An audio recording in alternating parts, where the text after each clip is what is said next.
안녕하세요, 리치노마드입니다. 3월 주식시장이 막을 내렸습니다. 아직 미국장은 오늘 밤에 열리긴 하겠지만 일단 국내 시장 마감했는데요. 지금 주식시장 상황 한번 살펴보고 최근에 이제 늘어나고 있는 월배당 ETF랑 미국 리츠 상황, 다음에 연금저축이나 IRP에서 투자할 수 있는 그 ETF 관련된 얘기를 한번 해볼까 합니다. 오늘 마감한 3월 국내 주식시장 한번 살펴보겠습니다. 코스피는 전년 대비해서는 지금 10.8%나 상승돼 있는 상황인데요. 전월 대비해서도 2.7% 상승한 2476.86을 기록을 하고 마감을 했습니다.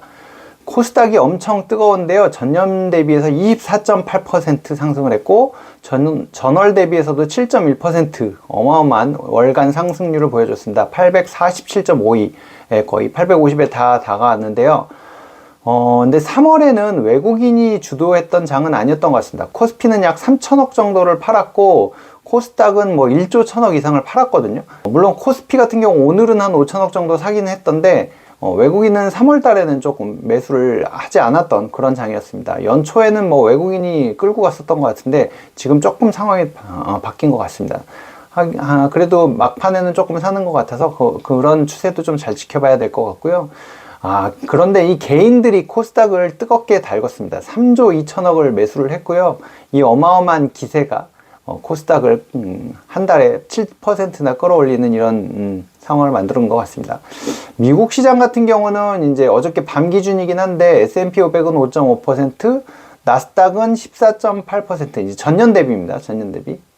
다우는 마이너스 0.9% 정도의 수준이라서 우리 시장이 확실히 미국보다는 조금 뜨거운 것 같다라는 생각을 해볼 수 있습니다. 요즘에 이제 주식시장 분위기를 보면 고객 예탁금이 연초에 50조까지 들어왔었거든요. 근데 이제 시장이 조금 이상하다 싶으니까 연초에 44조까지 빠졌다가 최근 들어서 48조에서 50조 까지 다시 자금이 쭉 유입이 됐어요. 확실히 뭔가 위험 선호 분위기가 감지가 좀 되는 것 같고요.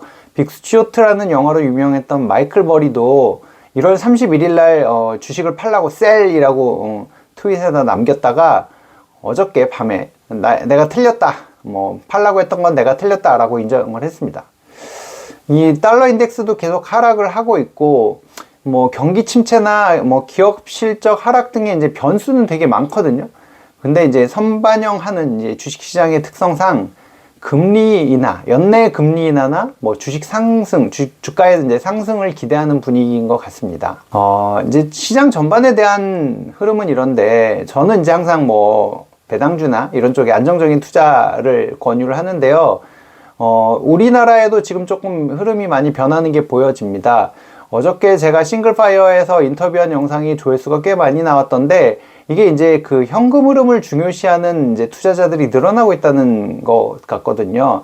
이게 지금 물론 대세 상승기가 아니기 때문에 이제 수익을 확보하기 위한 이제 측면일 수도 있겠지만 이제 노령화가 좀 심해지는 상황에서는 안정적인 현금 흐름이 훨씬 더 중요해지는 그런 상황이어서 그런 게 아닐까 싶습니다. 그래서 우리나라에도 보면은 국내 주식은 물론 미국 주식, 채권, 리츠 등 월배당 ETF가 9개월 만에 23개까지 상장이 됐다고 합니다. 9개월 전에 하나 올라왔는데 반응이 좋으니까 막 늘어나는 거죠.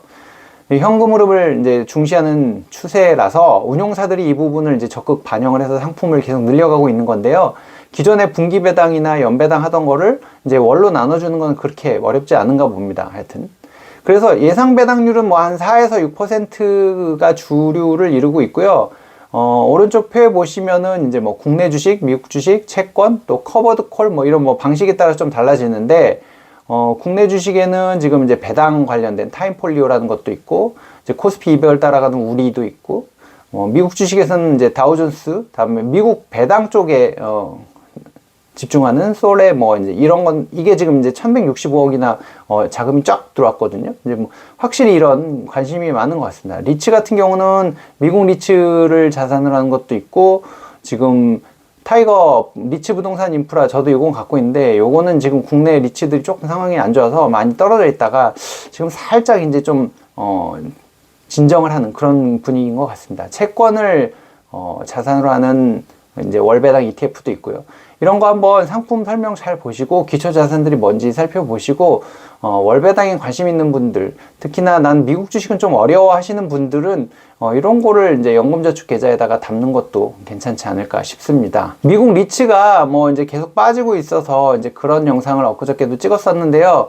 최근 하락세를 계속 보이던 미국 리츠 ETF들이 반등세를 좀 보이고 있습니다.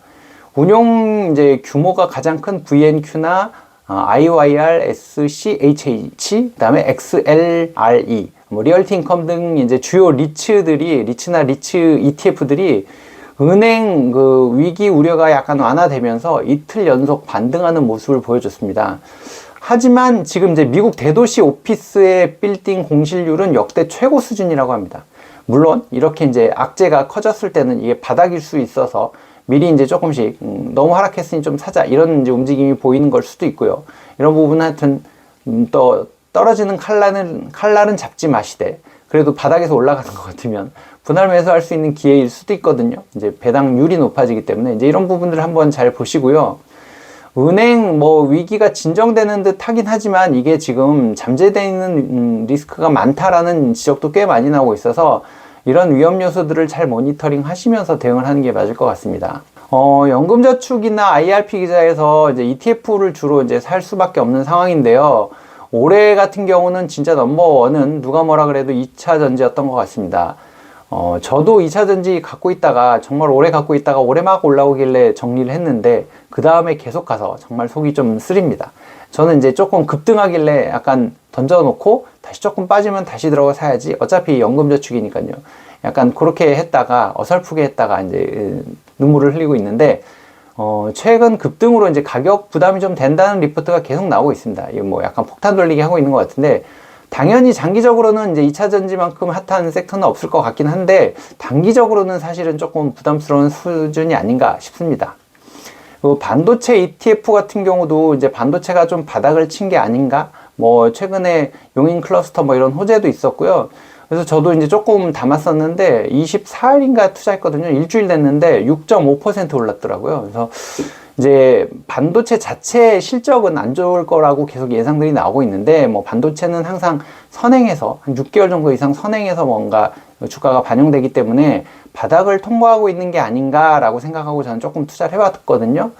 오늘 아침에 기사도 보니까 2월에 반도체 생산이 전월 대비 마이너스 17% 어마어마하게 빠졌습니다. 그래서 2008년 12월 이후 최대 감소했다고 하는데 뭐 이제 이런 게 어떻게 보면 바닥이 아닐까라는 희망이기도 하고요. 이제 뭐 그래서 조금씩 투자를 해보는 중입니다. 그리고 아까 코스닥이 굉장히 핫하다고 말씀드렸는데 그래서 저는 코스닥 지수 ETF에도 들어갔거든요. 원래는 코스피 200에 이제 ETF를 많이 샀었는데 그것보다는 보니까 코스닥이 훨씬 잘 가는 것 같더라고요. 그래서 23일인가? 뭐 이때 제가 조금 투자하기 시작했는데 벌써 그게 5.5% 이상 수익이 났더라고요. 거의 일주일 조금 넘어서 5% 이상 수익이 나서 정말 그 코스닥이 핫하구나 하는 느낌을 충분히 받을 수 있습니다. 코스닥 거래 금액 자체가 지금 2021년 1월 굉장히 주식시장이 핫했던 시기거든요. 그때 수준으로 급증을 했다고 하니까 돈을 벌기 위해서 돈이 몰려오는 그런 상황을 충분히 느낄 수 있을 것 같습니다. 항상 돈이 오는 곳에 돈을 벌 기회가 있는 거니까요. 그리고 저 이제 로봇주들이 요즘 좀 핫하잖아요. 그래서 로봇 그 ETF도 좀 샀거든요. 근데 2주 만에 거의 7%가 올랐습니다. 어마어마하게 올랐죠. 그래서 오늘은 조금 꺾이더라고요. 오늘은 거의 2% 중반 뭐 이렇게 빠진 것 같던데 연초 대비로 따지니까 41%가 올랐습니다. 그 핫했던 레인보우 로보틱스가 올라가면서 쫙 끌어올렸던 것 같은데 단기적으로는 가격 부담이 좀 있고요. 장기적으로는 이제 로봇이 산업이 이제 점점 확대될 걸로 충분히 예상이 가능하기 때문에 장기적으로는 괜찮지 않을까 싶습니다. 저는 이제 너무 급등하면 좀 팔았다가 다시 들어가고 이걸 지금 시도해보는 중인데 그것보다는 그냥 열심히 사 모으는 게 낫지 않을까 생각도 들고 요즘 조금 다양한 시도들을 해보느라 그러고 있습니다. 근데 지금까지는 조금 주춤했는데 앞으로 괜찮지 않을까 하는 섹터들이 화장품, 중국 소비 테마, 여행 레저 뭐 이런 쪽이거든요. 작년 10월부터 막 올라서 1월 말 정도까지는 잘 올라오다가 한동안 좀 빠졌어요. 급등을 해서 그랬는지 어쨌는지. 근데 3월 중순부터 이제 바닥을 조금 다지면서 다시 올라오는 느낌이 좀 있거든요. 거기다가 이제 뭐 중국 노동절 연휴 등 이제 좀 중국 사람들이 요즘 명동에 많이 보인다고 하던데, 이제 그런 부분들, 심리가 좀 개선되는 부분들로 인해서 실적도 좀 개선되면서 주가도 같이 나아지지 않을까 싶어서 이런 부분의 ETF도 한번 시도해 볼 만하지 않을까 싶습니다. 그리고 리츠나 아까 리츠 ETF들 말씀드렸었는데 1월 말 이후 이제 하락세를 계속 보이다가 최근에 이제 조금 진정되는 기미가 보이긴 하거든요. 그리고 일부 종목들은 반등을 좀 시도하고 있어서 그 종목 중에서 조금 잘 체크를 하시면서 대응을 하는 것도 방법이지 않을까 싶습니다. 제가 뭐 갖고 있는 원래 배당주들은 뭐 특별히 뭐 제가 지금 뭐 매도를 한다든가 이런 거는 없고요. 계속 그냥 갖고 있고 뭐 자금이 더 생기면 사고 있고 뭐 이런 상황들이어서 그건 크게 업데이트를 하진 않았고, 연금저축이나 이런 쪽에서 운영을 많이 하시기 때문에 ETF 그리고 전체 시황에 대한 얘기를 한번 해봤습니다. 다음 주에도 좀 더 알찬 소식들로 여러분께 도움이 될 수 있도록 하겠습니다. 오늘은 여기서 마치겠습니다. 고맙습니다.